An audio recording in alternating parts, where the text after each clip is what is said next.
going on, people? We're a little bit late. We got a bit carried away talking backstage, doing a master plan for the world takeover.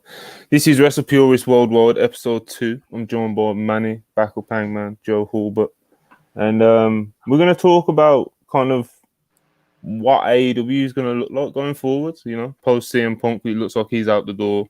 There's been reports about new locker room leaders being Chris Jericho, John Moxley, Bryan Danielson, and it's not been the most eventful past few days other than a couple shows. And we're just going to kind of do a deep dive into AEW. So if you're an AEW fan, this might be for you. You might end up loving or hating us by the end of this. I don't know. If you're a WWE guy, this might not be the one for you. But either way, please like, subscribe, super chats, all that stuff. It's all appreciated. But Monty, we should throw a bone to anyone that likes WWE, right? Because today is a big day, as you know, and we do news around here. I know where this is the going. match of the century is about 90 minutes away, folks.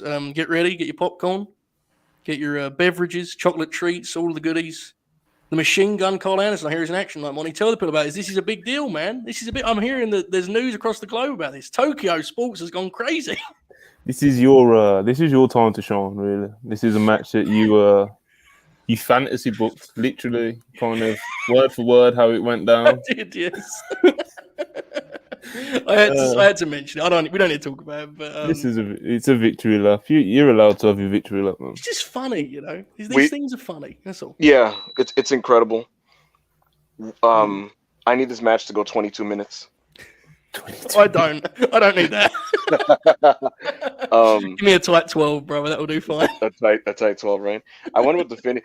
The finish is going to be that like Levesque schlock where like there's there's gang wars on the outside and Dominic gets involved and and if you believe yours is the I hope they do one of those I hope they do like a really shitty version of that wrestling trope where it's like they know each other so well. Like they do counters to everything and fucking Kevin Patrick can be like, the history on display. Man. Are we getting do you think we're getting Bright Lights Carl Anderson tonight? Oh, have you seen those? It's raw, brother. I think here's what I'll say. I don't know. I genuinely don't know. But what I'll say, Monty, is if this is one of his better recent in-ring efforts, that's really funny. Like if he turns it on more here than he has in his last New Japan dates or his Impact dates, then he's a madman. He looked He looked perfectly serviceable last week. Is the best way I could describe his effort. Just serviceable. Big LG. He was moving with some inspiration. He was Big LG. The big LG. He was hot tag with something else, man. But anyway, we had to mention shit, right? We had to mention it. I'm going to do a grin along later for anyone who gives a shit. But Monty, you're right. We have a lot to talk about. So let's get into the kind of big topic. This is something that I think we're going to experiment with around worldwide. Like when it's a quieter weekend, we can kind of play around with the format and maybe do a deep dive on one topic. So Monty, steer this ship wherever you would like. We're going to talk AEW in detail tonight. What do you think? I think it's just going to be one of those conversations where we kind of go off in all kinds of different directions, to be honest. We'll start with the title of the video, the new locker room leaders. Chris Jericho, John Moxley, Bryan Danielson are who we're apparently hearing is, kind of the guys leading the ship in the locker room. So kind of interesting, It seems like most people are kind of excited about it, But obviously, when the EVPs are back in action, we'll see how that all kind of meshes together and how things will actually look long term. So, what does everyone think of kind of Jericho's, Moxley's, Danielson's potential leadership skills in that kind of area? Manny, kick us off on this, pal. Go ahead. I mean, if you're gonna have your new inner circle, I mean, that's a good those are a good 3 to have, because they all bring experience, and you have Danielson's connected to his history with Ring of Honor. Moxie's been there from the beginning. Same thing with Chris Jericho, and they're going to put the company first. Pretty much this. It's definitely it goes without saying that you have 3 guys who kind of command respect in any setting, right? Incredibly, and that's not to slight whoever was in that position before.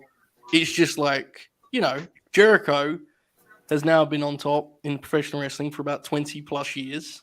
Way over, really, honestly, at this point. Danielson and Moxley have that kind of global cachet in a way that obviously the Elite is different. They certainly had respect to the initial locker room. I think there's probably some ex-WWE guys that kind of dismiss them, though I would imagine are less likely to dismiss these three fellas. So that part is interesting. It's hard to comment on them specifically because we don't know. Right? My general take on it is that, wrestlers in power will always result in some weirdness. It's just a matter of how much that affects the TV 100%. show. It's just the way it is, right? Everything's political in some way or another. I mean, look at WrestlePurists, Monty. I mean, look at the way you run this thing. You have to host every week. It's disgraceful. No, but there's always going to be complications. It's just, it seems like people are happy as of right now, so that's the best you can do, right? I think it's the best way to put it. Yeah, especially with Moxley and Jericho recently signing new deals as well. It's kind of I guess they're going to try to do the whole lead by example kind of thing. Hopefully it's that. Hopefully it's that rather than politicking and all that kind of stuff. But may or may not have been going on before. So we'll see. Hangman, what are you thinking on this? I would like more Dynamites like the one after All Out, rather than the one the week of the Hurricane where Juice Robinson and John Moxley took place. Yeah. The Dynamite after All Out, if you guys remember, was the one after the whole situation, and it was a very Danielson-pilled show, so to speak, where we had Danielson and Hangman, and we had the main event with Garcia and Yuta. I genuinely love that show. I thought it was one of the best Dynamites of the year. And every show since has ranged from like uninteresting to just like good in the moment, but like long term, there's just not much to say about it. That like really makes me excited about what's going to happen with AEW, like on a broad level, right? Like look, the show to this point, AEW is still very entertaining week to week in the moment viewing because there's so many exceptional talents, right? But when we talk about like these new locker room leaders, they don't come as any surprise. Like you said, they have the cachet of just being guys who've been established top names in different places for a long time, especially Chris Jericho. Guy's been doing this for 30 years. In terms of how that affects AEW, what I'm very curious about is if the Elite are going to retain their EVP positions and how that's going to affect these guys. Right. Because the fact of the matter is, and I've been told this before it even became public knowledge, Chris Jericho has heavy creative input, not just on himself now, but the direction of the show, right? And he's been one of the steadying point hands when it comes to the program. And, I'm just really curious, like, is he paying attention as much to like a Ricky Starks and a Will Hobbs and things like that? You know what I mean? It very much seems like the Ring of Honor adjacent stuff is getting heavy focus because that's the stuff he's involved with. And I'm not implying that like he only cares about his shit, but I do wonder how much attention to detail he's going to give to things outside of his orbit, So I'm just very curious. Look, again, like I said, my big point of interest here is just how will this affect the Elite status when it comes to a decision-making standpoint? And in terms of the show, really, man, I'm going to just say this. Chris Jericho is a legend. I respect him. I respect his career. He's had a very good year this year, right? Yes. The prospect of a Jericho-centric Dynamite for 5 consecutive years doesn't interest me. And I think AEW outgrew needing Chris Jericho in the A storyline at all points. That was very much 2019, 2020 business, where it's like they needed him to do that because he was the top guy, the top draw. And I felt that AEW, as they progressed, they have outgrown the need to be structured like that, right? And there was a reason why Chris Jericho, last year and early this year, he was more in the B slot when it comes to priority of storylines, right? Yeah. And so going back to him now at the A slot long term, and it being centered on perhaps like him, Moxley, and the Elite, that's not bad per se because those guys are great. But there's this element for me that it just feels like we're reverting back to the beginning with AEW, and I don't know, it just feels like backward steps. So what I would personally like, right? What I would personally like overall is for AEW to go in an international direction where they continue when they do add new wrestlers and push wrestlers, they recruit from people who weren't former WWE wrestlers, right? So like, I really genuinely would not mind them going full balls deep into the niche directions of like a DDT or a Dragon Gate or a Noah or some of the Joshi promotions. And see if that inspires something in the programming in terms of like an element that it adds that just didn't exist prior. You know what I mean? I think you get new formulas and you get new ideas and directions and storytelling mechanisms by adding different ingredients that you haven't used before. It's hard to make too many new dishes when all you're using is like tomato sauce and meatballs and pasta. And there's only so many different kinds of pasta you can use. It's hard because it's like I agree with everything there in terms of you can't argue with what Jericho's produced this year, right? Like when we all agree on that, and it's been an incredibly impressive year for him. And Jericho is so unique in that he can have ideas that honestly in anyone else's hands would be, like giving him a grenade, and like he can pull it off and he gets stuff over and he has a very expansive creative mind. One of my concerns would be, you mentioned that show that had a lot of the in-ring promos. A lot of Jericho's creative influences, and this is not necessarily a negative thing, but if you look at a lot of his programs, they are very WWE TV. And that's fine, because that's his bit now, right? He's the sports entertainer. That's perfect. But if it starts to then bleed across, you can kind of minimize the things that you can do differently, And like a good example would be this.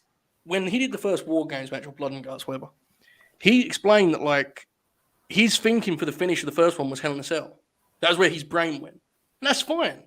But that's a good example. It's a frame of reference. Like, yeah, exactly, right? And it's like, if that bleeds across the promotion, I could see how that would be a problem.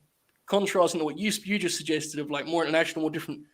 It feels like they need to try and, now that WWE has changed, you need to try and figure out where you're different again, right? It's like a reset in some ways. Not in a dramatic way, but there's little things you can focus on. Like we've talked about promos before. There's ways to do your promos in a way WWE TV just can't replicate. I would be fearful of too many big in-ring, expansive, kind of glossy ideas that feel more at home on Raw. If that makes any sense, I don't know. Yes, no, you're correct. Like I said, that Dynamite that I wasn't crazy about, it was very much just a Raw episode, right? Right. And not that everything about the formula of Raw is horrible, but I don't go to Dynamite to look for that. You know what I mean? And so.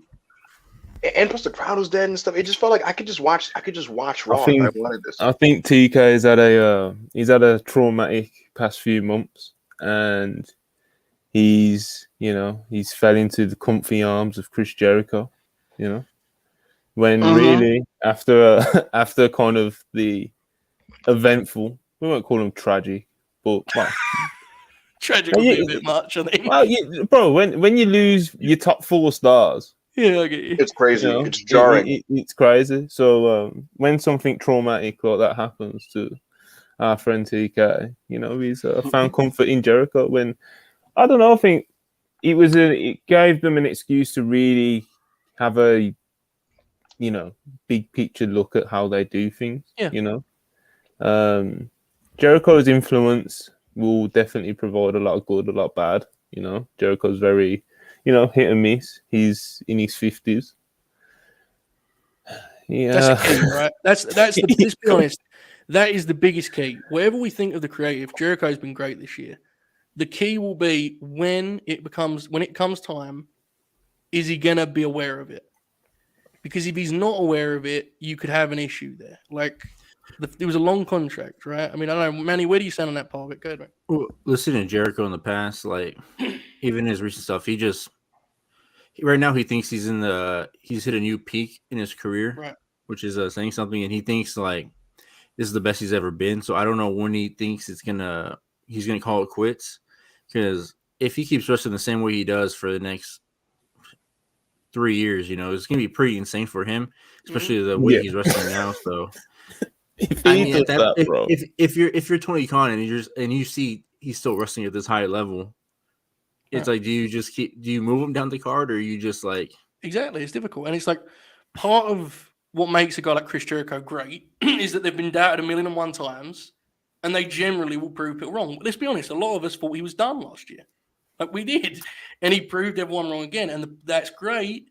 But unfortunately, that's the same thing that gets prize fighters back in the ring when they shouldn't be in there, because they've proven people wrong before, And that can be a bit like, if we go to a long contract, that could be an issue in 2 years. when Chris maybe, and we don't know, maybe he can't have the match he's having now, he still sees himself a certain way. That could be an issue. Halbert. Are you Joe Halbert? Are you suggesting that Chris Jericho is going to go Hogan on us? That's not what I said. Well, you know what's funny about that, Monty? So I was just about to bring up to Joe. The reason why Inoki started doing a lot of really ill-advised, stupid things in the 2000s and didn't listen to people advising him otherwise was because the mentality was, fuck you. I've been over for like 30 years. Yeah. And I've drawn money. And I've drawn money off of my ideas. Fuck you. It's hard, man. And when you're just at a certain caliber and a status, and you've been a draw and you've been a certain way, and you're gonna have an ego, right? And I'm very certain, and I've seen it already with, like, sometimes when you hear him talk. I know for a fact that Chris Jericho, he almost I don't want to say this in like a disparaging way, but Monty, it almost feels like you said, like Tony Khan reeling after what happened at All Out. I feel like Jericho saw this as an opportunity to be like, listen, man, this is my chance to Carney. And he's like, listen, it's like, bro, you know who you need to rely on, man. You know, when you veered away from me, what happened? You know, who's always been there for you, Tony? Who's been drawing for you? Who knows what they're doing, brother? You know, late night phone calls and shit. and I think he's like, I could easily spin this situation to just like become like the man here again when I was losing some ground. You know, and he did that, and look, good for him. He's doing good work. You know what I mean? So it's not like he carnied and like he's not delivering. But at the same time, like Joe said, it's just, I wonder what's going to be the mentality when some of this stuff does lose steam, and it's losing steam on a show where he's putting the show together with Tony. Like, what's going to happen? Right. You know, so we'll see. And another weird thing too about the other leaders, Moxley and Danielson, is just like and Jericho, they all have like different wrestling styles and opinions from the elite kind of thing. Right. So I wonder how they're going to collide, because Moxley, it just seems Moxley just wants to wrestle, and he doesn't care who it is. If you like, Penta just had that crazy mass match with Viano. He saw that and was like, I'm going to wrestle him now. Right. So if you're Tony, how much are you going to rely on Moxley just going out there and be like, I saw so-and-so wrestle, so bring him in so I can wrestle him. Same thing with Danielson. And then, Jericho saw Ultimo Dragon quote, and he says, we got to bring him in now because I'm going to wrestle him. So Tony, how do you just navigate all that? Mad King Super Chat 199. Appreciate it. Odds on Ultimo Dragon versus Jericho happening. I think Manny thinks it's happening. I think it's happening as well. Monty, you know why it's absolutely going to happen? Because it happened on Nitro, and the person running AEW is Tony Khan. Yeah. Can't argue with that, bro. Hey, Jericho definitely. It's the sort of thing Jericho would definitely want when he saw the quote from Ultimo. So it's just, he freaking wrestled Hoovy. I mean, he's gonna wrestle Ultimo. Yeah. And I don't know if you want to believe Sonny Ono or not, but I think he said it during the pandemic that they were supposed to come in beforehand, and then they just couldn't because the pandemic happened. So, I mean, who knows? But yeah, I'll get through some more super chats real quick. Bam, $5. Good. Back up. Have you heard which side wanted the buyout more for the Punk situation? Joe has to be the William Regal of the WrestlePurists Performance Center. Ayo, flame emoji. Appreciate you, Bam, as always. Bam, thank you for the super chat. To answer you, listen, this buyout stuff, here's what I can tell you. Monty, the Tuesday after the All Out incident, I was pretty much told that CM Punk is done, right? And I was of the expectation that it was going to be announced that day. I thought, like, okay, 4 o'clock, AEW was going to put a statement out. And then they didn't. And then Dynamite happened, and it was just quiet, and we didn't know what was going on. And then later that week, we found out that there's like an illegal situation and an investigation. Again, I thought the initial belief from everybody was that Punk was done.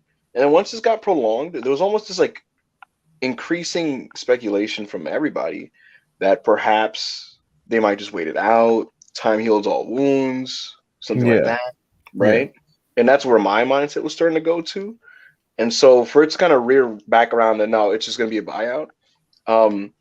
That's unfortunate. Regarding what do I know about who was pushing for it, I don't know. I don't know. And frankly, anybody who acts like they really do know is lying to you, I think. because until last week, no party was talking extensively about this. You know, Dave is starting to get fed some stuff from certain parties, and so more things will come out in the coming weeks. But in terms of who specifically is pushing for it, who didn't want to reconcile, not sure. I can tell you this: Tony Khan did not want to lose CM Punk, and he loves CM Punk. Right. And the Wade Keller thing about he probably sees that there's more to do with Punk in AEW than there really is with the Elite at this point, frankly. From Tony's standpoint, when it comes to just matchmaking and things like that, that's very likely true, based off things I've heard regarding his just the nature of his current standing with the Elite, you know. So yeah, that's what I know on that. I can tell you guys that the Elite are expected to wrestle at Full Gear, so they should be on television shortly. But with that said, I do think that there's still going to have to be some mending going on, because I think that their relationship with the promotion is slightly strained because of everything. Mm-hmm. And there's probably going to be some hurt feelings in general over the fact that the prevailing belief overall is that Tony was more of a Punk guy than an Elite guy. So for the Elite to be the ones that come back but not Punk, you know, depending on how sensitive these guys want to be about it, like there's going to be some feelings over that, I'd imagine. So yeah, that's what I could provide on the situation. Cool. Right, we got a few more super chats off Bob the Builder. Oh my God. No excuse for Starks not to be on TV when the Jericho Appreciation Society stink. A bit harsh. TK chose Yuta Garcia over Hobbs and Starks. No. I don't think it has to be an either or. That's my thing about it. I like everybody you just named. I like Yuta, I like Garcia, I like Hobbs and Starks. Why does it have to be an either or where you have to choose one over the other? Why can't we just put all those guys on TV consistently?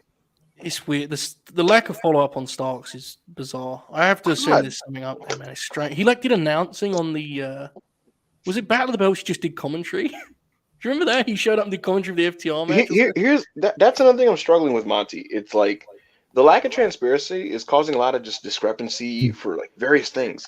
You know, like if right now, if I was a real journalist and Tony Khan was sitting in front of me, I'd ask the following questions. What is the status of Andrade? Yeah, who's on the injury list? Who's on the suspension list? Yes, what the fuck's going on, bro? Literally, who is suspended and who is injured? We don't know if Starks is just not being used. We don't know if he requested a release. We don't know if he's hurt. Or we don't know if he's just straight up just not being booked because he's not being booked.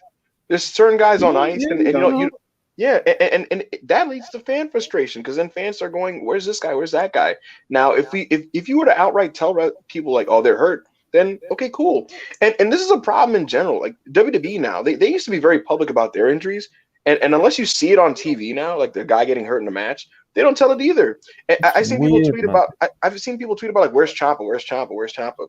Well, guys, Ciampa has a hip injury, but they haven't said anything about it. Like, speaking of, I'm pretty sure. While we're on this topic, have you guys noticed that Asuka has stopped working the live events like the last month? Asuka's hurt.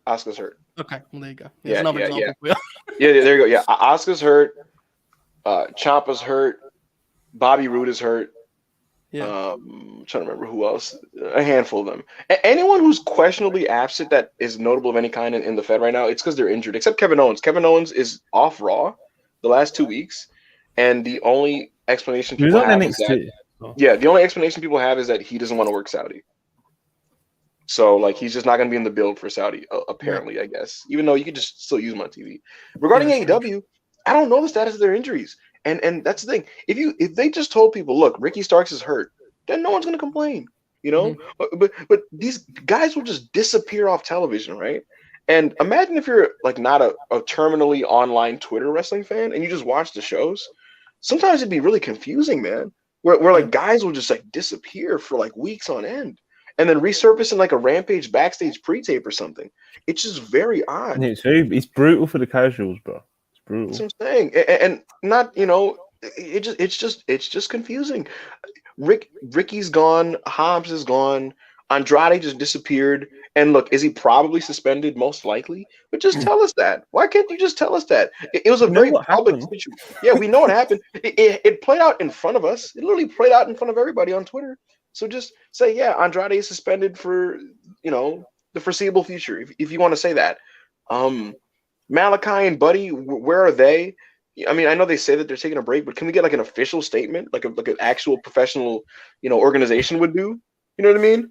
Yeah. Like if this was basketball, wrestling's so shitty at that stuff, bro. Yeah. In basketball, if a player disappears, they'd be like, oh, they're taking personal time for a situation or some shit, or they're injured, or they're day to day, and we're updated on their status constantly. Did you do you remember Dave? I didn't listen to it, but I saw the transcript of Dave's rant about this whole thing about it like last week. Yeah. Mm-hmm. Bro, did you see what he put in the newsletter? No, I didn't see that. I sent it to you, Hangman, but he went on a crazy rant about the transparency thing, because it's just in any other sport, or he even mentions in like, okay, if wrestling is not a sport, but like even just like live shows and stuff, like if something happens to one of the top acts, like people are informed about it, Yeah. Here's the thing about Monty. He's been ranting on it about it for a while now. I feel like they are vague to protect themselves, but I feel like it's doing themselves a disservice. I think it'd be better for them if they were transparent, frankly. I think there'd be less fan frustration. If they were to just say, no, this guy's just hurt, this guy's suspended, that's why you don't see him. But being vague and we don't know, and certain people are like looking for their favorites and not seeing them for weeks on end, and there's all you can go off is speculation, it's just gonna make people resentful. Mm-hmm. It's funny, like we haven't even seen Miro since Forbidden Door. Oh my god! Oh my god! Bro, what has he done this year? What has he done this year? Some of the he did the All Out thing. Remember, because they did the trios match. Remember? Yes. Listen, bro. This is Miro's year. He was after that, man. He was after that. But you're right. Yes, he's been gone for the last couple months. Yeah. I don't even remember that. What the heck? Joe Holbrook, this is Miro's year.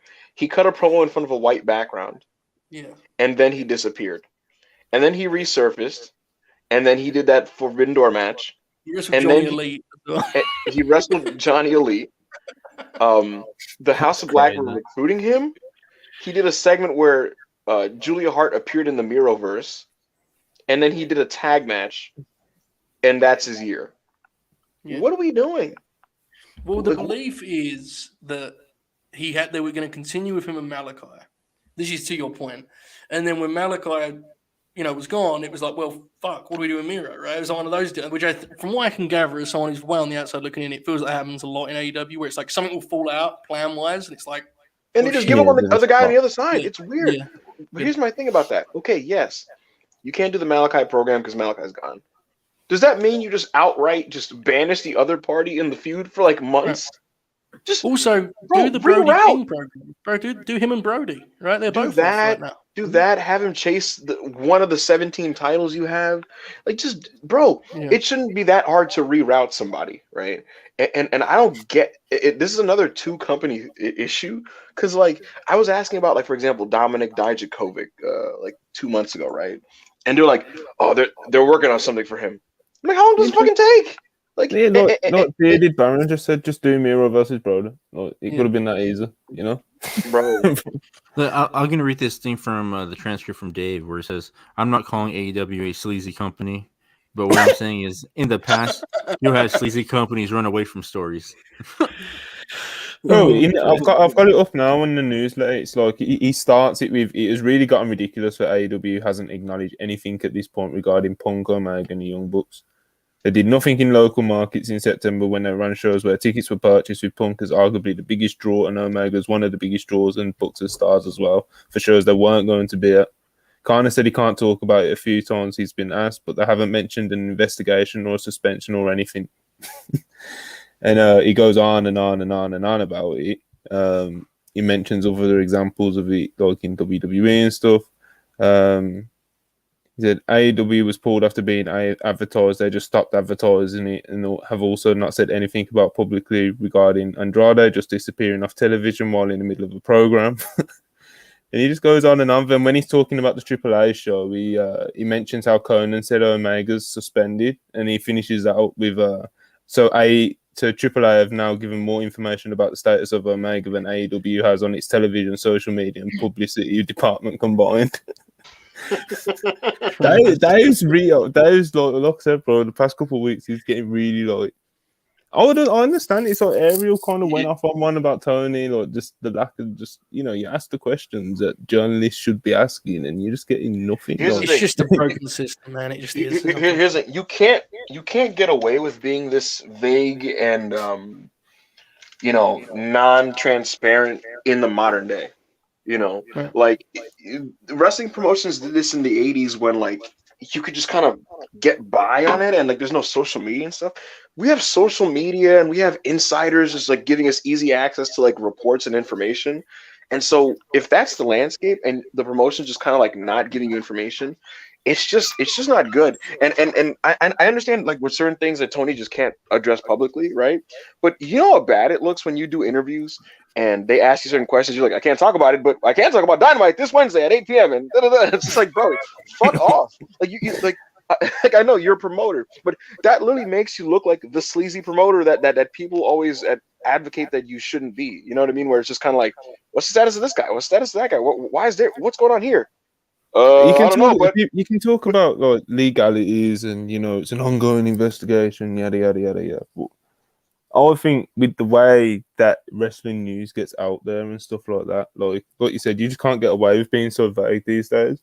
And for me personally, some people might hate me for this, but I think, quite frankly, it's embarrassing for if you're Tony Khan and Sean Ross Sapp or Mike Johnson is reporting that your top stars suspended, they've been stripped to the belts, and you've not said anything. Like, do you know what I mean? You're like, we're doing a tournament. Like, what? It's just, I don't know, man. Like, that's information you should want to put out yourself, like, as an official moving company. I don't know. The one thing you can like, we don't have anything on Malachi. Bro, like Malachi, what everybody saw was at a pay-per-view where he literally just bowed, and you just don't have any update on Malachi or what is. Right. Everybody saw the footage. There was thousands of people there at the arena. Like, come on. And then I see Ace right here.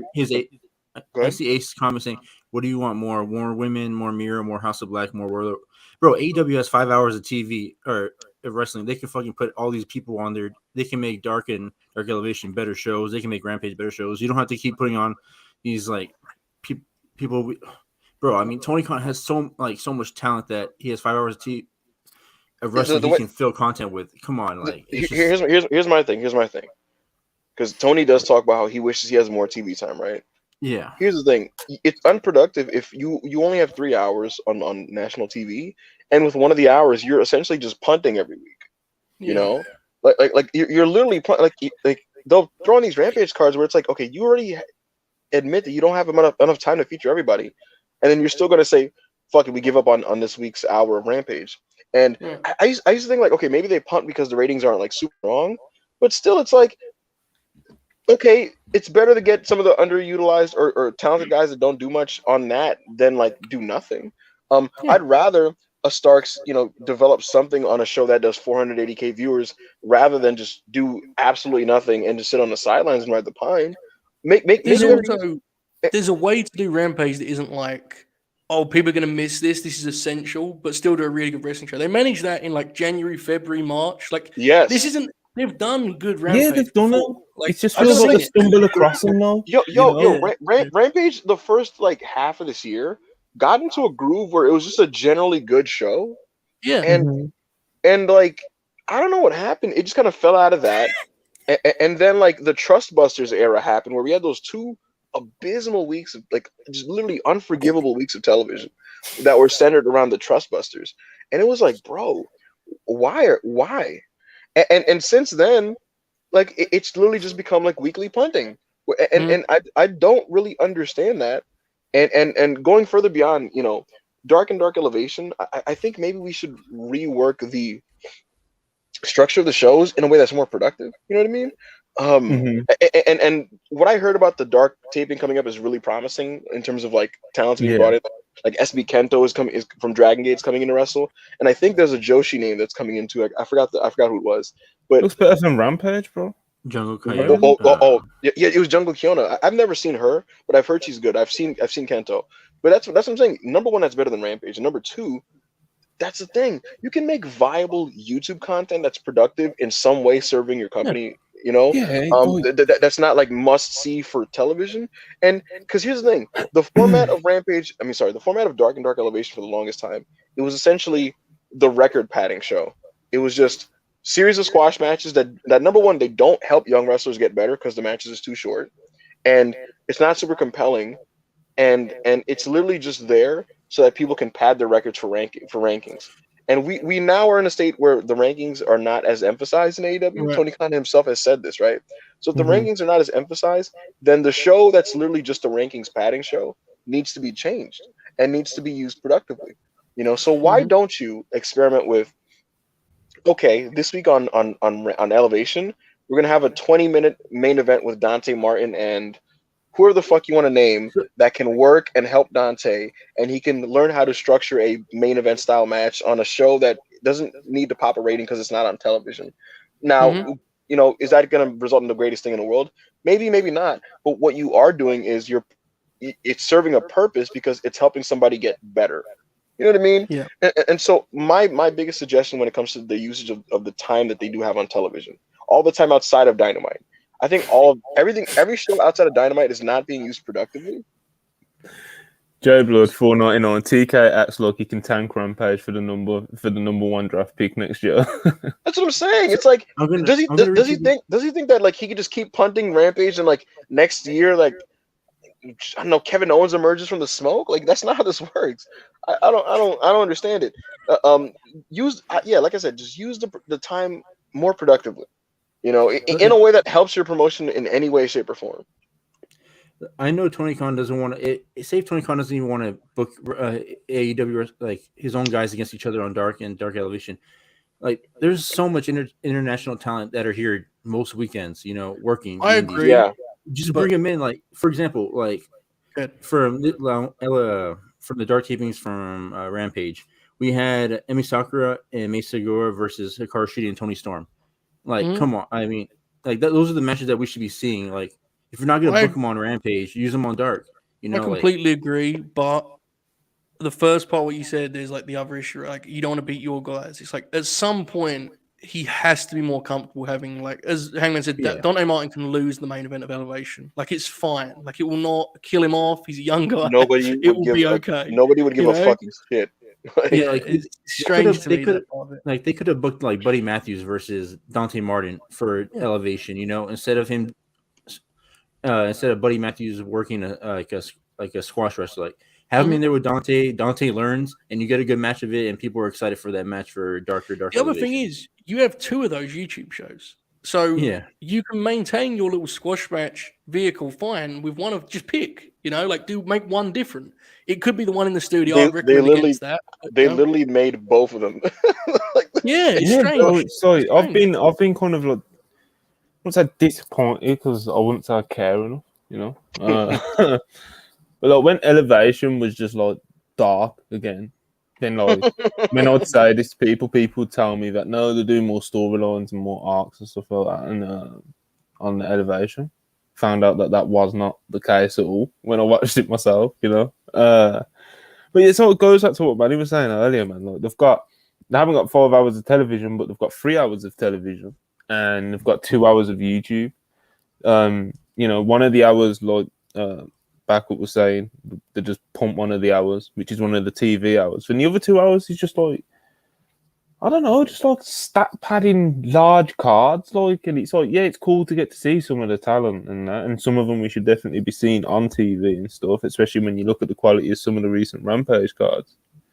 But it's like, why do the YouTube shows have to be the way they are? Like, why can't they just be like I actually think they're an third show? Like, like, you just do an actual show, like an actual show, but just on YouTube. Look, does anyone remember TNA Explosion? Yes. Yeah, some of them. Monty, TNA used to have an online show called TNA Explosion, and all it was 45 minutes of the lower tier X Division guys just wrestling really good matches. And guess what? Explosion used to be made fun of in the community. Yeah. Here's the thing. Explosion used to get made fun of in forums and stuff. and like it was like a meme. Like it was kind of like if you're an explosion guy, like you're just like you're running in place. And I'm here to tell you guys firmly, honestly, strongly, Peak Explosion is infinitely better than every AEW program right now, other than Dynamite. That's such an incredible statement because no one can really argue it because no one remembers what that was. No one's out here remembering. No one's gonna be like, hang on a second, that explosion era was overrated, pal. I don't know, I'm not hearing it. Hangman was he was a TNA faithful, man. I was I was a big TNA guy back in the day, you know. Yeah. I love also, but let's get through I'm some more super chats real quick. Yeah. We got some hanger questions. Some of them are from when we first started. You know, we're gonna get through some now. We appreciate them all. Zootopia Productions, $4.99. Hanger, which impossible dream match would you rather see? Vader versus Brock or Bryan versus Angle? Anyone can answer, by the way. Keep up the good work, crew. Thank you. Vader and Brock Lesnar at their peaks would be incredible, but Bryan Danielson versus 2006 Kurt Angle is the greatest match of all time. The other problem with Vader and Brock is, as great as it could be, Vader would punch him once in the corner and Brock would double leg takedown and beat the fuck out of him. He would have no interest in this. Vader would punch that dude on the ear. He'd be like, okay, cool. That's it. We're done. that would be the end of the story, unfortunately. As much as it could I don't know. The idea of Brock Vader sounds incredible, but I feel like in practice, it would be a 2005 New Japan main event. Brock Lesnar, Exactly. which is that a lot of big hype. They do a couple of really big moves, but ultimately, Brock's not super cooperative, and then he goes home in 8 minutes. Yeah, it would be tough. I don't know. Great poster. This is deja vu. I feel like we've answered this. An incredible poster. Mm-hmm. Which one would you pick, Manu? After watching Angle repost that his match with Benoit, I'm going to go with Bryan and Angle. Kurt can't be controlled with the Benoit stuff, man. He don't give a fuck, does he? He just keeps. Bro. Yeah, he's a good wrestler. He's crazy. Bro, I'll never forget when this dude Kurt Angle straight up said, "Yeah, I wish he didn't do what he did because like most of my great matches are with him." Just plainly. I literally looked up Kurt Angle show on YouTube. First thing was Kurt Angle live reacts to Kurt Angle versus Chris Benoit at Royal Rumble 2003. I was like, okay. Well, there we go. This kind of goes back to what we were talking about earlier, but builder to Canadian dollars. Who do you think Jericho faces at Full Gear? We should let's circle this for a second because on the late night green last week, we were trying to come up with the Full Gear card, and it was an incredible segment of us all just being like, "Wow." So I would like you guys to try and figure this out with like what do you think's on Full Gear? We're under a month away. Obviously, the main event is locked in. Other than that, I don't know. I don't know. You know why I don't know? Because 80% of the roster has no direction. Yeah. Or suspended. Well, that doesn't help. See, like, seriously, so for example, if you look, there's weeks left, so, it is what it is. But like, what would you guess Bryan's doing? Just as an example, the American Dragon Bryan Danielson. What would you assume he's doing? They just started something with Yuta. Is he going to wrestle Yuta? Is he going to be him and Yuta versus one? Something within the orbit of Yuta, Garcia, and Jericho. Yeah. Because the Jericho thing's hard, right? Because Bryan's wrestled Garcia 3 times, and he's wrestled Jericho 3 times. So it's like, fuck. You kind of have to pivot him and Yuta elsewhere, I think. But they're doing another tag this week. I don't know. It's interesting. Like, I was looking at the kind of... Like, for example, like Daryl brings up FTR versus The Acclaim, which I think is a fair guess. But then I wonder myself, they still have this thing with the Gun Club going on in the background. Like, they keep poking FTR in the background. So are they going to get involved on Wednesday? I don't know. It's a strange... It's a strange thing to look at because it's not that far away. This show's it's coming up on us, man. When is it? November 19th, right? I don't know, man. I think the 17th. So when it's like it's under a month. It's interesting. I know. They'll only start promoting it like 2 weeks before. Like running the ads and stuff like that. Like, they announce it, they drop the tickets, and then they go quiet all of a sudden. And then when it gets really close to the time, they'll start running all the ads and stuff properly. So, I'm trying to think. I know for sure we might get Britt and Saray. Yeah, I agree. That's going to be interesting, man. That's going to take some producing. Oh, I'm putting that over regardless. So maybe really? Yeah, it's getting over me. Two big stars, brother. You know. I don't really know who wrestles Tony Storm. That's how it goes, bro. Big I think star, it should be Jamie, right? Jamie's the one who's got the momentum. The people are with Jamie. I think it should be Jamie and But I don't know if you want to beat Jamie again, though. But at the same time, Tony Storm's on a roll, so it's just want a big title match. You want the women's title match for pay-per-view to feel like a big deal. You know, Jamie's the one who's the overness would suggest that to me, but I don't know. Well, yeah, Rio would be a good match too, but Rio's awesome. Yeah, but I don't think Tony can contain himself. Like not putting Rio Tony would be awesome. Yeah, Rio's a good one. Yeah, I don't know. We don't see much. Rosa says she's not going to wrestle till next year. Let's try to answer Bob's question. Who does Jericho face at Full Gear? It's going to be Jay Lethal, I think. See, that would suck. I thought the same thing, but then this past Wednesday, they kind of doubled down on him as a heel, right? With him doing the angle on Darby. I think the pay-per-view match is Darby and Sting. It's not going to be Jay Lethal. It's not going to be not for pay-per-view. What would be in spot. That's bro. Homicide's not getting a pay-per-view spot with Jericho. Manny's insane. Bro. Are you thinking, bro? Like these are like quirky, like cool, cute things to do on a Dynamite, bro. This is Chris Jericho on one of 4 AEW pay-per-views. He's not going to give his pay-per-view. No, I was literally just going to say that is something I could actually see. I was literally just going to reroute his name. I think Manny didn't want to say it, you know. I don't think Manny wanted to be the guy. Yeah, you know. I was saving Nigel's name for Final Battle, but you know that's just. Yeah. I think that spot's going to the big man, brother. I think it is. Bro, if it's Davey Richards, the performance I'll be able to produce is unparalleled. Incredible.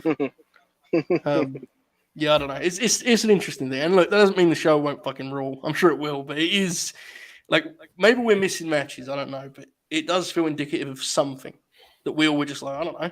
I brought this up in one of the group chats. It's like let's assume that the Elite are back for Full Gear. Yeah. Mm-hmm. What do? They get the belts back. Yeah, they wrestle Death Triangle. I think they wrestle. No, but like long term? Like they're just going to a feud with Death Triangle for a bit. Well, they hold the trios belts to go into the sunset. Well, you know what's funny about Monty? It was Wade Keller who said that Tony Khan is more interested in the things that Punk could have done in the future of AEW than he was with the Elite, and it brought up something that I literally never thought about. Is there genuinely just not that much left for them to do from in terms of like obviously you can obviously make so many different new matches. Come on. There's loads you can do from any real booker would be able to fucking stretch all kinds of shit. The Young Bucks just like wrestling the same people, so I mean it's gonna be kind of hard to get them out of that bubble. Oh, you just saw it. I've said when we were talking about it.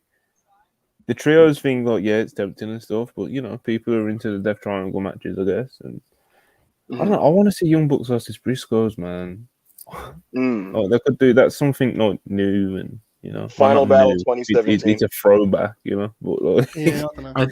I think all that's left for it. I mean, there's still a lot of matches for Kenny to do, like Eddie Kingston. Kenny's. Kenny has a lot of mileage as the Rusty singles Kenny Omega, and I was really looking forward to seeing what he was going to do. I can't really see much for the Bucks because they've wrestled everybody on the roster already. And then even the guys they've already wrestled the Briscoes, they wrestled the Kingdom already too. So I think the only way more exciting for them is just like if they do some singles matches by themselves, or they just do the six man matches. So the trios are more. The trios thing is more important to the Bucks than it is Kenny, because Kenny as a single still has like huge value, whereas the Bucks they've kind of wrestled the division fronts about it. Basically, is the conclusion, which is still, it's still incredibly valuable, obviously. But yeah, I would agree with that kind of. We've still not even answered Bob's question. What was the question about Ring of Honor? About Jericho. I think let's just guess Nigel. Fuck it. What's the worst thing we get wrong? Who cares? It's Nigel, Bob. I don't know, man. Mhm. It's the best we can do right now. I'm sorry, brother. Yeah. That's the thing, though. And I'm Though, gonna be honest. I'm into- gonna be honest go about on. the Elite Men. I don't know how many times. Like, I love their matchup with the Lucha Bros, but I don't know how many times I can watch them wrestle the Lucha Bros on AEW. What do you think they're doing with the Lucha Bros, Manny? Because Pac is clearly turning. So are they going to turn with him? Are they going to become the top heel team because they're very short on heel teams right now? What do you think they're doing on that front, Manny? Or is it just going to lead to nothing? Could that happen sometime? Well, let's not lash out, please, Manny. Manny, the question was asked to you, but go ahead. I honestly, I think they're just gonna. Continue. I think they're just gonna turn with them. I hope not. Yeah, it's because I don't know. Like, I mean, who are the heel teams in the division? But honestly, I agree with like Joe. You say all the time, they're just better as singles wrestlers than they are together. Yeah, and they're good. They're awesome together, but singles, they're like fucking money, right? Like that's been my take for a long time. I actually hope they all split up. Every one of them, including the Lucha Brothers. If you look at the heel side for the tag division, it's just the Gun Club and the Kingdom. Yeah. So it's just like, you know, the Gates of Agony, brother. And the Gates of Agony. There's a few, right? You got like, who else is there? Butcher and the Varsities. Yeah, like it's very much like underneath teams, right? So the Lucha Bros, in theory, could become, even if they're better as baby faces, at this time they may be more needed as the top heel team, just because we need a top heel team. It's like a necessity right now. So, well, you know, who needs heels and faces when you can just have shades of gray? Well, Cody Willis 199. Hi Joe. How many stars will Brock Lots versus Fiend get tonight? It will be an impressive 3.25 star affair. I will probably tweet. When it's done, I'll probably tweet something dramatic like "speechless," full stop. You know, something kind of really give it some, just to add to the effect. But yeah, it'll probably be 3.25, 3.5. I don't think Dave. When Carl does a stun gun and Balor does that, you know the thing Balor does where like he puts you in a dragon sleeper position and then drops the elbow on you. Yeah, I love that move. When he does that, I'm gonna clap. You know what I mean? I'm gonna clap real big. He's gonna do that after catching the gun stun. Right? He's gonna catch it. Yeah. He's gonna go for the gun stun and Balor grabs him, tucks him into his freaking armpit, and then boom, drop the elbow on him. Yeah. You know, it'd be funny. Like sometimes when Bullet Club members face each other, they like to use the moves of past leaders. Yes. Imagine Caro does since Caro goes for the Styles Clash, he can't do it, then he gets him in the one-winged angel, and then like imagine Kevin Patrick calling this stuff. Yo, okay, the G1 in 2016. Monty, what's funnier?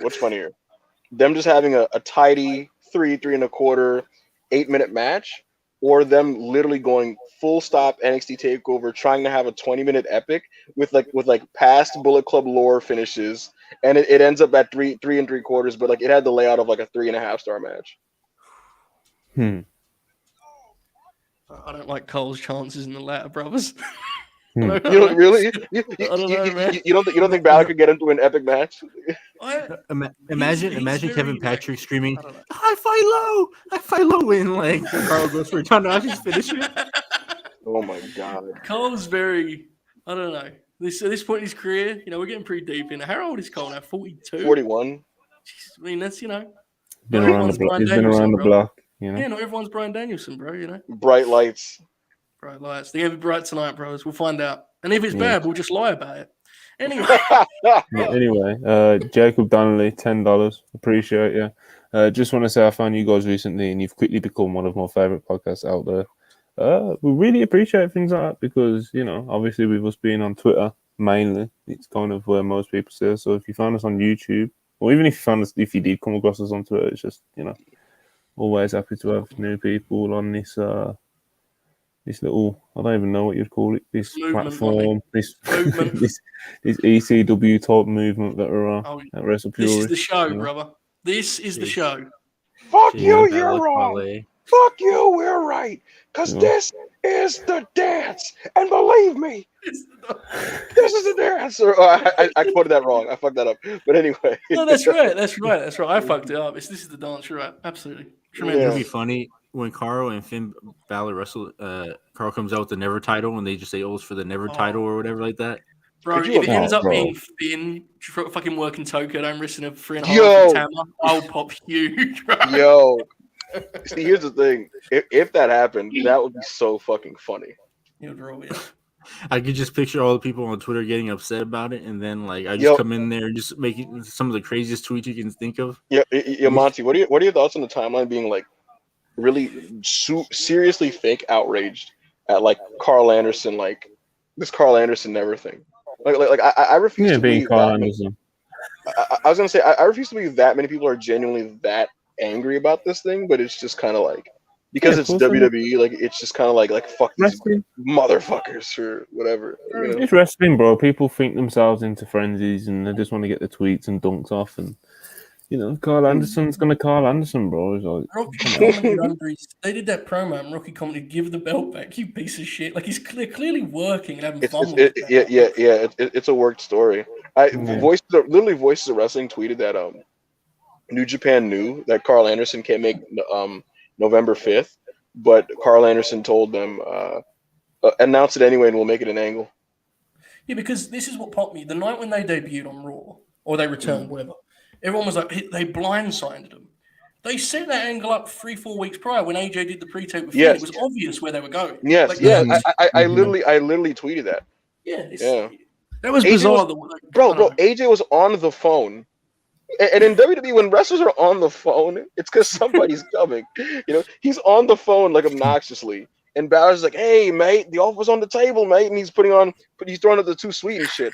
I literally watched that and I was like, I literally tweeted, I'm like, are Gallows and Anderson showing up on like WWE? Right.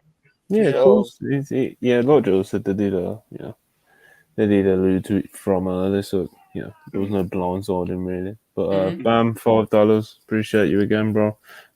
Thanks, Backup Hangman, for answering my question. Do you all think Tony will likely not stall on big matches now with the Punk and release requests? I thought this after Cody left, but I think he's going to be more daring. I think the Hangman match versus Moxley in the Dynamite main event was a very positive sign. Or even FTR and Swerve in Our Glory. Yep, or when they did the Swerve in Our Glory versus the Lucha Bros. Remember they announced that the night of? I think they're very positive signs. I think he's getting more daring with that stuff. I do. I gotta say the Dynamite card is very good. Yes, very good. Yeah. Man. And that tag is something I actually think they can go back to more. Like if you have faction warfare, give me those cool tag combinations, right? Like the Claudio tag on Wednesday. Like I think those matches can be great TV. So that's something they can even. Wait. What's Claudio doing? So it's Jericho and Garcia versus Claudio and Yuta, right? Yeah. That's a strong match. I like that. I like that. Yeah, I think AEW. I miss when AEW was. I know people bitched and complained about it. It was just like there's too many tags, but most of those tags were like singles wrestlers in like big matches. Yeah. I miss that. Like I like that too. Yeah, they were overdoing it though. There were some Dynamites where like it felt like literally there'd be one singles match and it would literally just be a bunch of multi-mans. Mm-hmm. And the problem with that was a lot of it happened in the pandemic where like people couldn't pop at just like different guys popping and doing cool shit. So like it was just really frustrating for me personally watching a bunch of pandemic 6-mans and 8-mans. Like that was fucking death. Yeah. You know, that was just really brutal. But yeah, and now wouldn't be a bad time to go back to that, especially if it gets people on TV that wouldn't be on TV as much otherwise. Yeah, absolutely. Yeah, man. Bob the Builder, 4 Canadians. For Hangman, you're right. You can have both, but it's clear to see TK prioritizes Yuta Garcia over Starks and Hobbs. Look how many main events they have. Well, you can just. I mean, that's for you, Hangman. I think that.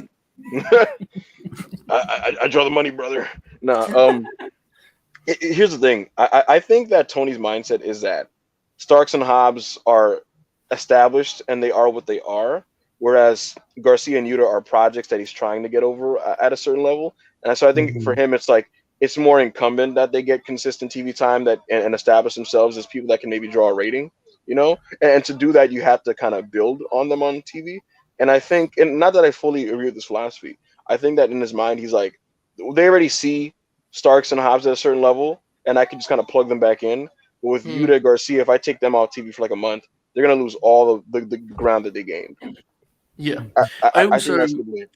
I think there's a story here about kind of the guys who are on their own and are not attached to a group or a faction, and how that can kind of be a negative.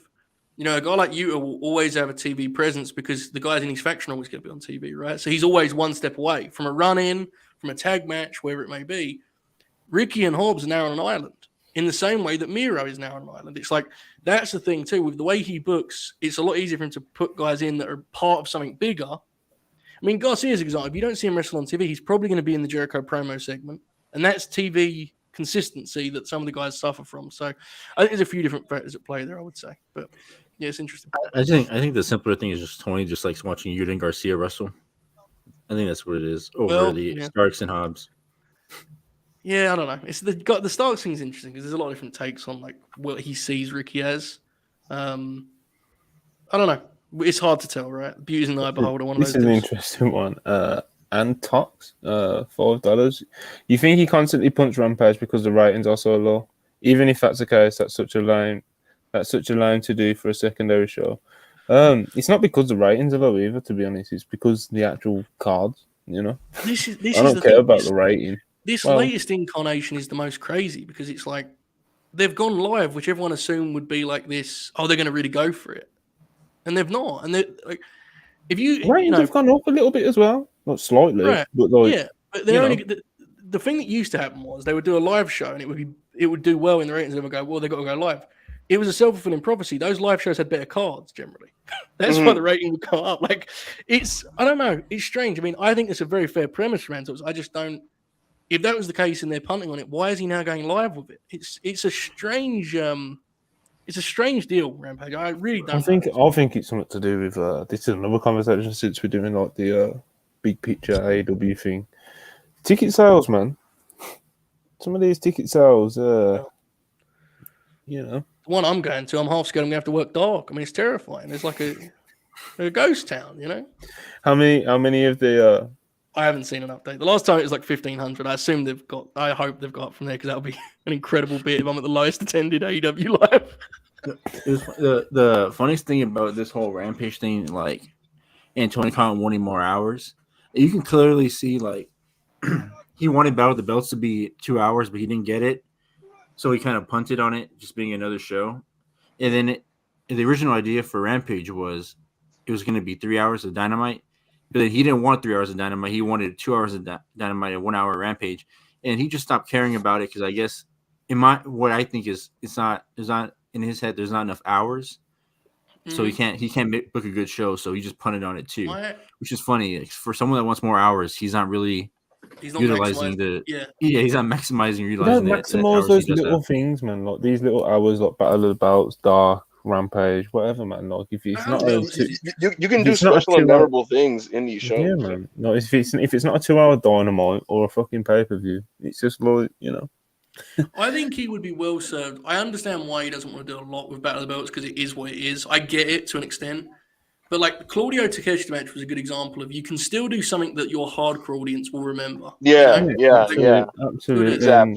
I just think with Battle of the Belts, I just think, you know, you can say, look, he didn't get the time slot he wanted, he didn't get as much time as he wanted, etc., etc., etc. But if you're gonna do it right. Do it. Yeah. No, do it. Look, I don't disagree. Did you see when he did everybody saw like the Rampage and Battle of the Belts back to back in that same day? It seemed like he actually tried to put on a good card. So it's just like, nope. Maybe why doesn't he just try to talk to them and be like, well, can we just make it? Give me like the Battle of the Belts. Do you guys remember any of the matches on any of those shows? Just I remember the Gates of Agony and oh yeah, you gotta realize Manny and I watched this live together and we absolutely thought it was this like classic card. We were like jumping up and down and fucking. I need the late night grin breaking news clip, Joe. Is there news? Not really. Well, there is, but you know, it's pretty. Good job, man. What the fuck was that? That's what I do on the anyway. Breaking news. PW Insiders reporting that Triple H is now back at work. Obviously, he recently had COVID. That he's not, or he's now back at work? No, he's back at work. He's back at work. He's backstage at Raw. So, MashaAllah. Thank God. Yeah, man. He's back. Obviously, he's tested negative. So, yeah. I know people are going to say, Monty, that this is that this is placebo, but couldn't you? Didn't it just feel like he wasn't there, Monty, last week? Like, I know that's gonna sound like such dick riding placebo. He's missing Papa. Like people are gonna act like you know, yeah, because that does sound like some fucking like, oh, you can just feel his absence. You just feel like he's not on the court. But in all truthfulness, I could tell. I could fucking tell. You know what I think it is? I think Road Doggism needs to be offset by Levesqueism, and I think if it's not, the show's wrestling. I think if it's not, the show just starts feeling like Vince McMahon. You know? Oh, wow. What's up? Matt Hardy brought back Matt Fax on Elevation. Oh, that's beast. That's beast. I'm all in on Elevation now. Yeah. You know what I want them to do? Doing it. I want a shitty Mikey Ruckus version of "Live for the Moment" as his theme song. Like instead of like, whoa, yeah, I can slap a tornado. The new version will just be like, yeah, baby, like, I can slap a tornado. Like some fucking shitty like remix, like changed. Bro, does anyone remember the Mikey Ruckus version of the Big Show theme where he was like, do do do do do do do do do well? Classic. We got like 6 months of bits out of that and he never came back. I was so mad. We used to like regularly in the green just play Paul White's theme and fucking pop. Yeah, don't know. Oh my god. That reminds me, bro. Certain themes in wrestling. I miss wrestling themes that like they were like actual songs rather than just music. Like, I remember when they were good. Well, yeah. So here's the thing: theme songs were good, and then they entered a phase, Monty, where they'd be like in-house songs. And I'm not talking like just instrumentals, like actual songs with lyrics, but they'd be so shitty, but they would have lyrics, right? And so like they're kind of iconic and really memorable, but really shitty at the same time.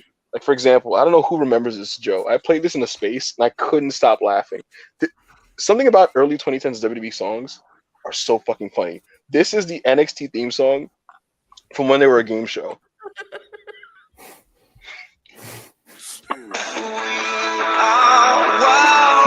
Oh, you miss again, bro.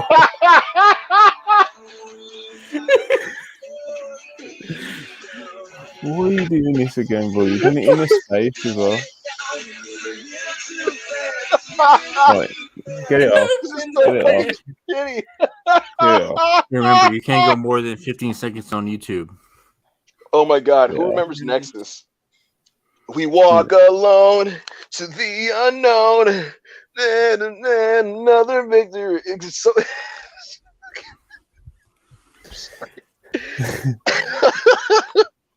Far 5222 sent $2 in. Hunter to drop 15-minute matches with 2 breaks in between. Monty, I can't lie to you, Monty. Watching Raw last week, I missed the 115-minute formula. Oracle said the same thing to me. Yeah, you know what it is? Because they went the other end. They went the other end of the scale, bro. They just didn't give you anything. I didn't see it, mate. They give you a Seth Rollins match. No,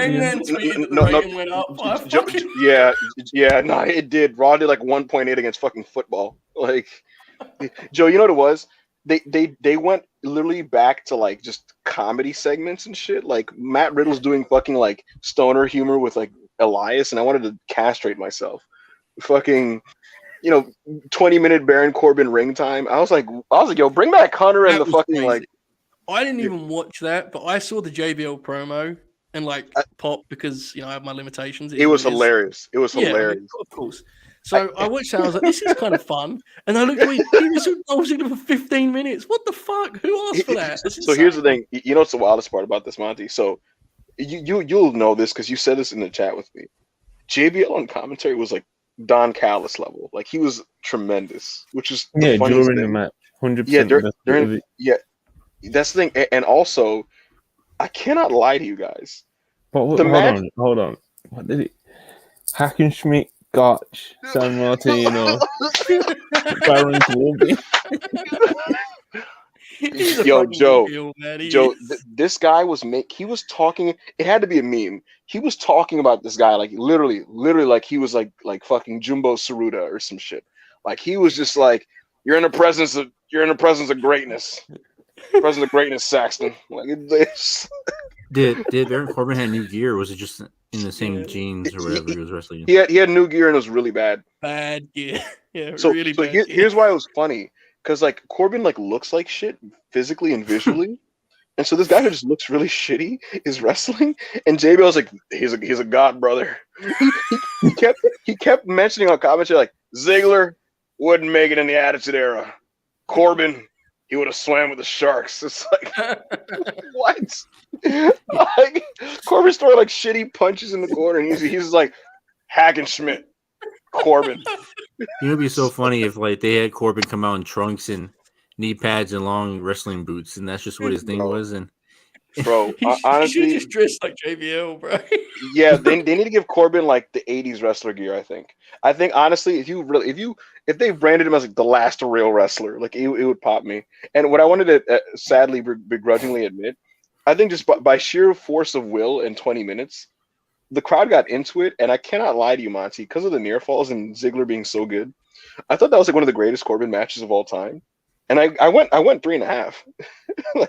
I believe it was good. I didn't see it, but it makes sense when it's good. It's just the idea of repackaging someone for them to is obscene. Dolph, it's insane. Oh no. Repackaging guy to wrestle Dolph is okay to me. Repackaging Corbin to give Corbin at like 38 years old like a main event push is unbelievable. Like do a 6-minute match, you know, like 15 minutes for repackaging. You got to beat them with some emphasis. You know what I mean? You don't just like you beat a guy going back and forth for 15 minutes after you've been repackaged. Or the bit can be that he sucks and like he couldn't beat him without JBL. You can do that if you want, but just don't do this weird middle ground where they just go 15 minutes because we have to do it. You know, Dave Meltzer said it was done to show that Corbin can wrestle. Oh, this is what I'm talking about, man. Well, who's that for? Who needs to be shown that? He's a heel, isn't he? What the fuck? Does everyone come out to respect? Or what the fuck? Yeah, it's hilarious. Yeah, Dave was saying like the rap on Corbin is that he can't work. So this is like to show that like he's a worker, brother. You know? Like if you internally think he's good, isn't it a good thing that people think he sucks because he's a fucking heel? Like what do you want? Joe Holbert, wrestling is broken. What does that even look like? What kind of conversation is that in the back? Like you're in the meeting room, like Corbin can't work, so we got to make him look like he can work. So let's give him 20 minutes with Dolph Ziggler. Just make sure the crowd thinks everyone on the show is really, really good and respects them and like applauds them when they come out. Like it's fuck. If you think he's good, then you think he's good. You know, like it's just. I will say, Monty, even though I ironically and unironically enjoyed a lot of that stuff last week, coming out of it, I did think like. It's kind of a waste to use JBL and the potential rub of just him bloviating about how good you are on Corbin. Like, I think if they just took like a guy in NXT that had potential but needed something and threw JBL on him, like talking him up like he was literally God's greatest gift, like that'd be good. And you could do it on like a guy who's 26 or something. You saying Von Wagner? No, Von. That would be kind of funny. I can't lie. Von Wagner is the best new big man in wrestling since Vader. Duke Hudson. Monty, that's insane. I was literally gonna throw Duke. I was thinking like big white guys. Yeah. You need a big guy because JBL is too tall otherwise. It just makes the guy look less, right? This guy Duke Hudson, he exudes greatness. Joe, no, listen. In a suit. That's what they should have done with Corbin, man. Like having him in a suit and he should be like JBL light, you know. But, I will say, what's it called? It's unreal how good that guy still is at being a heel. JBL, that is. Yeah. He's still like a tremendous promo, which I say begrudgingly. And Joe, like you kind of do need to watch that match only to hear the quotables from JBL because it's the funniest. Yeah, like don't even watch the match. Just play the audio of his comment. Yes, play the audio of his commentary while you're doing your dishes or something. That's tremendous. He's got a great voice for it as well, you know. Yeah. Side note: I'm watching Jonathan Gresham versus Yamato at GCW Drop Dead from like 2 or 3 days ago. So And Mark. he said, Mark, yo, John is in unbelievable physical condition. Yeah, He bro, looks it's crazy. he looks like a I gotta turn my camera on. Hold on. Bro, you seen Grace lately? Both of them. Both of them look like they've been eating. Both of them look How- like they've how been do I- eating bricks, bro. Manny's face. How do I turn my camera? I don't know, but this is incredible. What the fuck? It's just his phone. Where's the button to reverse this shit? Everyone should just dunk on Hangman for having his Android out. You know? Oh my goodness, that was incredible. I'm not gonna make fun of Hangman. When I was at work yesterday, my computer wasn't working. It's because I just didn't turn it on, and I had to call maintenance to come help me do it. And they were like, "You know how to turn on a computer?" And I said, "No, I." Wow, they dunked on you too. They couldn't just let. Yeah. Oh my god, he left. Jesus. It wasn't a laptop. It was one of those like computers with like that box that and like you Oh, put. yeah. You know what I'm talking Yeah. about? So what was Yeah, I the, didn't was turn the on- answer to the power button? Was that it? Yeah, I didn't turn on the button to the big box thing. Fucking rule. Just staring at the screen. What am I supposed to do with this? I kept unplugging the screen for the monitor. Oh, Unplugging that it, I'm like, it's not working. Yeah, like there's like that big. You're supposed to turn like the on button on the box, and I said, Tremendous. Tremendous. It's amateur. I accidentally left StreamYard.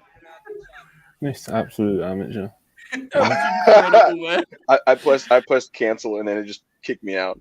But I was just gonna say, Gresham Monty, like he looks like a fucking unit, and I hate to resurrect this conversation, but people make so much fun of like his height, and yet he's in better shape, like just physically in terms of his build, than like 85% of American wrestlers. Yeah, I I'm think looking he's at him. very He good. looks like a fucking unit. I kind of think it's a shame he became so like aggressively divisive. I think he's just a pretty good wrestler. I don't really see the need for such, It's, like it's so ridiculous. so much heated debate about it. I don't really get it. Whatever. It's obscene. Yeah.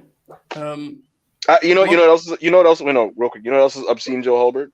What's that? The fact that GCW is now the home of like cool independent matchups and Lucha Libre. Yeah. Man, now hold on. That's Anyway. fucking bullshit. I don't know. Anyway, Anyway. I want to do this kind of like because we mentioned it before we went live, and we've still got like about 20 minutes left before Raw starts. Go back to the AEW thing, and it's just what sort of talents, if you had the pen, would you be kind of looking to focus in on going forward over the next 6 months, year or so? Whether that's people who are already established, like an MJF or John Moxley, whether that's a Danielson, whether that's someone different like a Cesaro and Eddie Kingston. What young talents would you be focusing in on? Would it be a Lee Moriarty? Would you continue with Garcia? What sort of talents would you be like focusing in on right now? I'll start with Backup Hangman, because he's going to talk the longest and give us the most time to think about our answers. Good idea. If he's even there, I don't think he's there. I am there. I'm thinking. He's thinking. He's doing the Oracle. Where he just goes.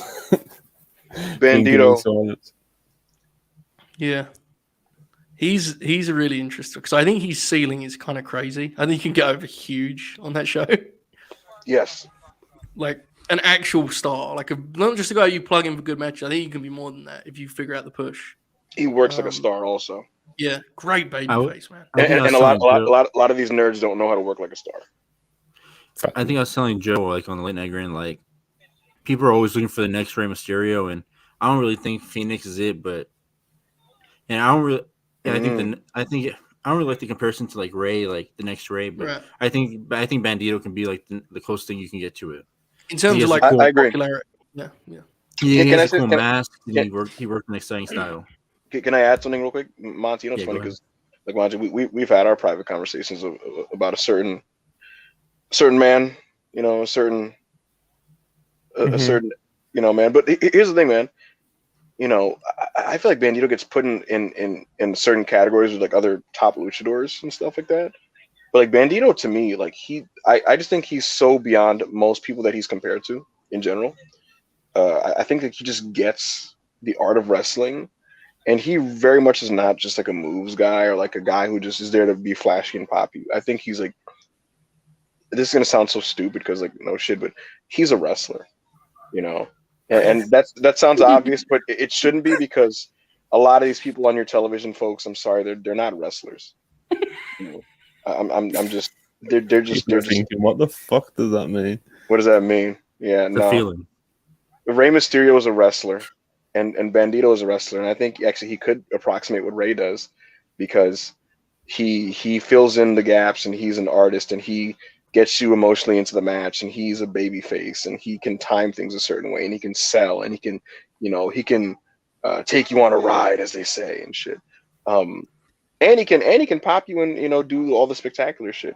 I just think that he is super duper refined, and he's one of the most impressive wrestlers today. And yeah, he just works like a star. Rey Fenix is an unbelievable, spectacular athlete. I would love to see consistent Rey Fenix singles matches on Dynamite. The one he had with Dante was really, really fun. But I think Bandido's even better, even though he can't do quite as much on the spectacular end. I'd give him the ball. The thing I know, I forgot who said it, but they said you can tell a good luchador from the rest is when you can feel what they're selling through their mask. And I feel like people like Rey Mysterio, Rey Fenix, and Bandido can do it, but I don't think Rey Fenix is on the level of Rey Mysterio and Bandido. No. We'll kind of throw out names here because we haven't got much time, but one name that stands out to me just looking at the roster is Brody King, who I think that's a good name. When given openings, he really made the most of his time. And I think there's a way to look at this current predicament, current scenario, and look at it as a chance to really focus on who he is as a singles. It's great for him to be a muscle for a Malachi Black, but like it appeared over the summer that he kind of became the guy in that group without officially doing so, because he was having the big matches. Yes. I think there's something there, and we'll see kind of how far that goes. But I would like to explore because I think there's something as a promo too. It's like what do you need to figure out his presentation solo, and then kind of go from there and kind of give him some big programs. So he's definitely one I would circle for sure. I can't think of one. I have three, and we can just talk about whichever one you want to talk about. I have Pentagon, I have Takeshita, and wait, who did I say? You said Penta, Takeshita, and there's one of them. I assume there's one of them. You said there's three, so. Oh, and Roosh. I forgot his name. I was staring at his mask too right here. Like those are the three I would push. Like I feel like all three of them have like a certain kind of like charisma, like that can't be like replicated. This circle, just look at Penta for a second, because this is an interesting one to me. When you say that, would you say like the big thing for them to do with him? Let's get him some like singles programs that have some real meat to them, right? Like, it's great to have him out there wrestling. He's charismatic. He's a star. But it'll be interesting. Like, who would be a guy, Manny, that you would pair him with for like an upper mid card feud, a singles feud? Who could we find a guy that he could have a brawl with? He could have something heated with. Obviously, we're doing the Moxley match on Wednesday, which is there you go. Hey, I don't think there's anything wrong with that. That's a good call. Like, because that's something we haven't really seen him doing AEW, like a singles feud. That'd be new. The thing with Penta though is weird is like he's a real bad wrestler for this, where they wrestle to the level of the opponent or the moment. Yeah. So like if the moment isn't big or the opponent or the wrestler isn't as good as him or better, he's just like, hey man, I'm just gonna do some chops, do my Cero Miro, and just move on with it. Just like just wrap it up and go home. So I just like when he had that main event with Yano, you just felt like this is his arena and everybody was here for him. Yeah. So like we should be utilizing that more of him. It's interesting too, like you mentioned Roosh. It is noticeable that he is one of the few guys in the promotion who gets like an actual heel response. Like when Roosh heat on guys and when he taunts, the people actually boo that dude, man. Like he is presented on TV as like a despicable destroyer. And honestly, he's kind of his own. Like, there's not many guys like. If you look at AEW's heels, there are not many guys that fill the role he's filling right now effectively. So, I think you're kind of going to see more of him pushed anyway. I think it's pretty clear Tony's into what Roosh has given them so far. So, Matic 199, Manny, which luchadors are good Spanish promos? Shit, you're asking the wrong guy for that, but I think I want to go with Roosh because Roosh is awesome. I mean, it's definitely you were definitely the right guy on this show. Oh yeah, on the show, yeah, you're the right guy. But imagine that. You imagine instead that comment just said Monty. It's funny because I'm not even a promo guy, even in like the Spanish language. The only time I listen to a promo is after like a mask match, because then like you hear the emotion of both guys talking about it. But yeah, it's like real shit. But if I do listen to a Spanish promo guy, it's Roosh because Roosh goes in and out of like English and like he just sounds like awesome and like fucking badass and everything like that. That's always fun when they go in and out of English and Spanish. I have to say, he's like TV presence. Like you knew it would be a thing. It's been more of a big like a factor than I realized when he came in. Like he kind of became the guy in that group immediately. Why do you think? Since we're talking about it, like Roosh outgrew Andrade because Andrade was having the better matches, but I don't know what he was. Yeah, but then if you look at Roosh, man, he's like an animal in there. Like, he's having good matches. Then on top of that, when he's cutting promos, he seems like he knows what he's doing. There's a big difference between let's go there and have a good match, and let's go there and get over. Roosh is good at getting over. Like when Roosh works an 8-minute match, his issue is not how can I have the best possible match with John Silver. His thinking is how can I kick the shit out of John Silver so that I'm over when I wrestle. Moxley or whoever. That's like there's just a different mentality. Whereas Andrade is very selfless in there. He takes bumps for everyone. I mean, when they were a tag team, he would take all of the bumps. Roosh would fucking, he'd run wild. And I think this is where because I think Andrade's and Naito's tranquilo character and attitude is really cool. But when you pair him next to a Roosh, where he's just so intense and like he's like an animal, it's just like man, I'd rather watch Roosh go than Andrade. So I think that's like a big thing too. I agree, absolutely. Yeah, because a couple last. Takesha's just awesome.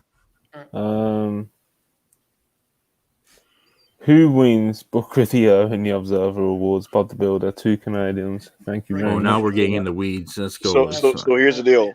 Tony Khan is going to win Booker of the Year this year, but he's still going to. He's still going to. But you know what I'll tell you, Monty? Regardless of what my actual nuanced opinion on this is, next year Paul Levesque is going to win the award next year. Where does Road Dogg fit into all of this? He doesn't. I think Tony's gonna win because he has a stronger first half of the year. Yeah, he had the whole year, right? Yeah, he pretty much had the whole year, and then Triple H is coming in the last 3 months. That's the thing. Like, who else? I'm very curious if Hunter does get votes though. Like, I'm just very curious. I wonder. It'll be interesting to see how Rossi does because Rossi's been up there, hasn't he, recently? So, you know what I'll say, Monty? In 2019, Dynamite won Best Weekly Show, Dynamite started in October. That fucking rules. It won Best Weekly wasn't that Show. Good at the time. It was fucking horrible. Yeah, I didn't watch any of that stuff, so I have no clue if that's fair or not. I think Rossi will probably get a fair. I see a lot of people in the chat are saying Rossi as well. I think he'll get a good amount of votes. I don't know if he'll win the thing, but Stardom again will come out looking good what they did last year. So. If Rossi Ogawa beats Tony Khan, it's gonna break Tony mentally. Bro, could you imagine? Bro, Josh's Twitter is gonna be fucking throwing street cards. Actually, you know what? If Tony loses, it's gonna motivate him to like do stuff. But I think if he loses and it's not to Levesque, he's gonna like take it. He's gonna take it hard, but he's not gonna like mentally break. If he genuinely lost to Paul Levesque, which is what I genuinely believe is gonna happen next year, whether like the show is actually straight up better or not. If he loses next year to Paul Levesque, he's going to have a meltdown. I think it's genuinely gonna break him. I can't believe this is the topic. I'm dead. Yo, the things I'm not saying this. I'm dead serious. I know, and I believe you. It's incredible, right? It's such a weird. Like the idea of it being realistic is kind of insane when you really think about what it is. Yeah. I mean, it's a cool wall. Like, because here's the thing: they're gonna have a full Mania season to play with and a bunch of big shows and shit lined up, right? And in all these shows, you're going to have certain moments, whether it be Cody Rhodes returning, whether it be, you know, Sami Zayn in Montreal because they're doing the Elimination Chamber in Montreal, whether it's Zayn and Owens winning the tag titles at WrestleMania, you know, The Rock potentially pulling up, and all these other big show moments and things like that. It's inevitable, and I just ultimately think that there's going to be enough of those types of things that, like, the Paul Levesque is the guy goodwill machine is just going to be able to spin them for the whole year. And I just think that's going to be enough to sway voters to just be like, yeah, if nothing else, that he's promoter of the year. You know, maybe not Booker, but maybe promoter of the year. Yeah, no, I buy it. I mean, that's definitely like the way the perception swung. It would suggest you're going to be right. But it's just I'll tell you what. Between who's the better booker, like, you could kind of debate that, but I will say, Paul Levesque has been in his return run here a strong promoter, generally speaking, and I think the type of things that people get rewarded. I mean, rewarded for when it comes to that award, like, you know, increasing ticket sales or ratings or whatever the fuck you want it to be. Right. Yeah. He has successfully done those types of things. And I mean, look, the last time Raw was unopposed from a from a TV standpoint was August, and Raw in August averaged over 2 million viewers, and Raw hadn't done that since like March of 2020. You know, so I think the real humor to this is that I think as bookers they're actually not that dissimilar at all. I agree. Yes, I wasn't going to open a rabbit hole because it's a long conversation, but that's my thing. That's my thing. They're actually kind of similar. Let's blast through the last couple before we get out of here. Emin Reznov, €15. Thank you very much, brother. Is there any info regarding that Yuya Uemura tweet saying bye-bye New Japan, 40 English, or is he actually gone? Love the podcast. Keep it up. Bro, did you guys see this? I didn't. No. I did. Monty, Yuya tweeted bye-bye New Japan, right? And I was like, what the fuck? I was literally in Parker's face, and I was like, what the fuck? Right? And then we all immediately coped and we're like, oh, it's just like an angle. It's like it's just some thing for like New Japan Strong. And then I forgot what happened, but like Ash told me something that basically, like, I forgot what it was that he told me, but it essentially lends credence to this maybe not being just like a passing work thing. And, you know, it's way too premature to like get the rumor machine going and stuff like that. But what I can tell you, Monty, do you remember what I told you guys privately? Joe Holbert, I did not tell you this. Oh no!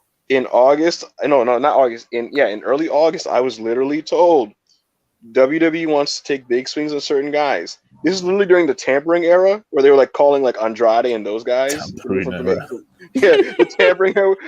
Where like Paul was like literally certain that he was just gonna snag like Alistair and like Andrade from the other company. Like he just thought it was gonna happen. He thought Tony was just gonna give them the release and he's gonna just get them. That was the time when I was literally told they want the young lions from the LA dojo. Like they just think they're gonna get them. And the names I got told specifically were Ren Narita, Yuya Uemura, and Shota Umino. Like Hunter just wanted all three of them. And I'm like, that's insane. And my source told me like that's the most ambitious of the people that they want, and they don't genuinely think they're gonna get all three, but they just want all three, right? And I kept telling people at the time, those three guys being at SummerSlam was fucking suspect. I don't care what anybody says. You can go, oh, they're just being fans. That's fucking weird. And look, I don't know what's going on here. I don't know if that has anything to do with this Yuya situation. But you know, worth considering, I guess. My God, I don't want to go into that like just like WWE even working with like Carl Anderson just to do that kind of stuff is kind of weird to me. If you know, like, say if you would just leave to go to WWE, I'm like, come on, you're still working with them even though you know they're trying to take your talent from you. Yeah, I think Carl is he's slightly different because they kind of see him as part of like when he was there the first time, he's basically office. So I think they like Ghetto sees Carl different. Does that make sense? Like I think that's why that's kind of a I agree, but at the same time, he's kind of done it to him twice, where you just kind of dipped on him. Yeah, I get you. I think that's why it's that way. Like I think that's why they're to be honest though, the Good Brothers are freelancers though. And I don't think at any point I think Rocky knows who Carl is. If that makes sense, Rocky Miro. I think he knows like if the time like the minute Paul Levesque got his job back, I'm sure like Rocky in his mind is thinking like, yeah, at any moment like they could just throw a contract with the Good Brothers and they'll switch. Yeah. Like that's just kind of and Carl like I'm like I feel like he was mentally prepared for something like that. Mhm. You know. Absolutely. Last super chat, a bit of fantasy booking or whatever. I'd say WWE's big four of work rate legends is Bret Hart, HBK, Brian Danielson, and CM Punk. Which combo of Brian Punk versus Bret and Shawn would you say is a superior build match? So like a tag match. You just do old school versus new school, wouldn't you? The best singles there to me is Brian and Bret, which is like insane. Like Brian as a babyface against Bret is a fucking insane match. So I was that's my favorite singles. It's a tag. Yeah, you do what you just said. Imagine all the drama in Punk versus Shawn. That'll obviously be great. I mean, you know, you don't. Honestly, there's not a bad match in those. Honestly, after going through my Mania review series and some of the stuff I've seen this year, you know what match I want the most? I want late career HBK versus current CM Punk. Because the drama. Yeah, that's yes, the drama. The slow kip up from Shawn as he like wills his body up the ropes in the corner, like pulling himself up, like he's literally like he's dead and he's just trying to move, and just it'd be beautiful. It'd be beautiful. Monty, Shawn, yeah. I want to get Monty's name on who he asked us to come up with names who would focus on an AEW. He never gave one. The piece of shit. Monty, who are you going with before we go? I got distracted. I was doing website business, you know. Oh come on! What do you think this is? Anyway, who would I focus on? Who they don't focus on already? Yeah. Also, while you think about this, shout out to whoever does the WrestlePurists clips gimmick. I don't know if you guys know who that's running that account, but we don't, and it's problematic, Joe. We don't know who it is. Well, we do know who it is, but it wasn't verified by us, you know. It's already done. Like, I don't give a fuck. I'm not involved in this. I'm just saying it rules. Keep doing it. What's your answer, Monty? I'll probably go with CM Punk. No, I'll just mine's quite a boring answer, to be honest. I'll just commit with Eddie Kingston as a fucking amazing babyface. Oh, son of a bitch, man. What happened to Manny? I know. I turned on Raw for the first time in months, and then as soon as I turn it on, Judgment Day just comes out. I just Raw's on. Holy shit! It's 8:02. We're getting out of here. We're getting. Out oh my god! I didn't even realize. If you want to watch Raw, I'm over there. Yeah, Joe. Wait. So it's Anderson and opening the show then, right? With Balor, right? My God, we better rush, folks. Yeah, Late Night Green. Are you doing it on Twitch? Yes, man. Yeah, so Late Night Green Twitch. Head over there, grin along. Joe's going to be over there doing a watch along of Raw because his two favorite workers in the world. Manny's just announced he's going to be there as well. But yeah, man, we're going to get out of here. Watch a bit of Monday Night Raw. Watch a bit of Finn Balor, Kyle Anderson, Bright Lights. You know. Yeah, man. Please like, subscribe. There's still 100 people in here. We've kind of kept it over 100 through the whole show, which is, you know, we always appreciate stuff like that. Worldwide is becoming a viable third brand. It's a nice little show. You know, we're trying nice little studio vibes. But yeah, man, like, subscribe, leave a comment. If you're in here, like I said, there's 100 people in here. At least we can get a few comments once this goes up. Everyone, please leave us a like because, you know, like we've said many, many times before, it does count for something. And we'll be back. There's a very, very, very good chance we'll be back tomorrow with something new. So keep an eye out for that. Really? And there's no Hooper this week because there's no Hoopers last week. So there was no Hoopers. Oh yeah, Hoopers. You know, yeah. We'll possibly back tomorrow. Then obviously. Oh, this Raw card sucks. Shut up, man. Shut up, man. Let me do this outro. Sorry. Back on Thursday. Back on Purist Friday. Like, subscribe. Send all the love, all that good stuff. Follow us at WrestlePurists and yo, let's gas. Peace.